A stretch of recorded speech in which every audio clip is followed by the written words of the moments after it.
brought to you by Palvi Agrico. आता शेतीसाठी जे काही लागणार ते घरपोच मिळणार, तेही मोबाईलच्या एका क्लिकवर.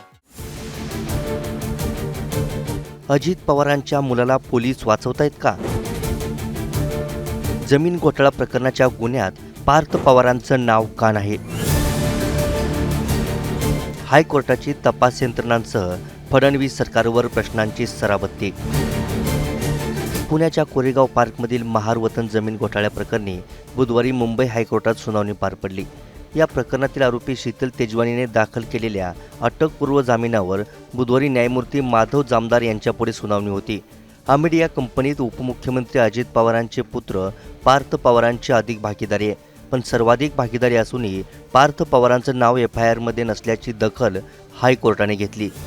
सुनावणीवेळी मुंबई हायकोर्टाने सरकारकडे थेट विचारणा करत प्रश्नांची सराबत्ती केली.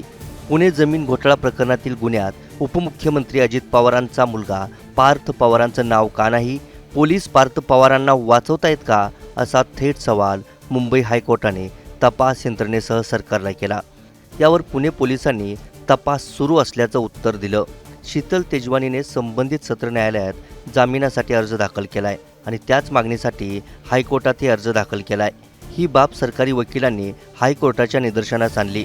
त्यानंतर याचिका दाखल करून घेणार नसल्याचं मुंबई हायकोर्टाने स्पष्ट केल्यावर तेजवानीच्या वकिलांनी ती याचिका मागे घेतली. पण या याचिकेतून काय दावे करण्यात आले होते तेही पहा. या प्रकरणात कायदेशीर जमीन मालकांचा रितसर पॉवर ऑफ अटर्नी धारक म्हणून आरोपीने काम केले. जमीन विक्रीचा व्यवहार प्रामाणिक आहे. दुसरा FIR नाहक दाखल करण्यात आला असा दावा या याचिकेतून करण्यात आलाय. कोर्टातील सुनावणीनंतर मुख्यमंत्री फडणवीसांनीही आपली भूमिका मांडली आहे. कोर्टाने काय म्हटलं ते मी पाहिलं नाही, मात्र सरकारकडून कोर्टात योग्य उत्तर सादर केलं जाईल. या प्रकरणी कोणालाही वाचवायचं नाही, ही सरकारची भूमिका आहे. आतापर्यंत झालेली कारवाई आणि पुढे काय कारवाई होणार याची सगळी माहिती आम्ही न्यायालयात देऊ, अशी प्रतिक्रिया फडणवीसांनी दिली. या जमीन घोटाळ्याप्रकरणी सामाजिक कार्यकर्ते अंजली दमानिया यांनी पार्थ पवारांवर गुन्हा दाखल नसल्याचा मुद्दा अनेकदा उपस्थित केला आहे. पार्थ पवारांचे नाव कोणत्याही कागदपत्रांवर नसल्यामुळेच FIRमध्ये नाव नसल्याचं पोलिसांनी म्हटलं होतं.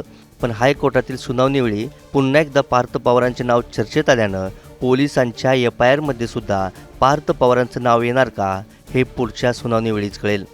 ब्युरो रिपोर्ट, मुंबई तक.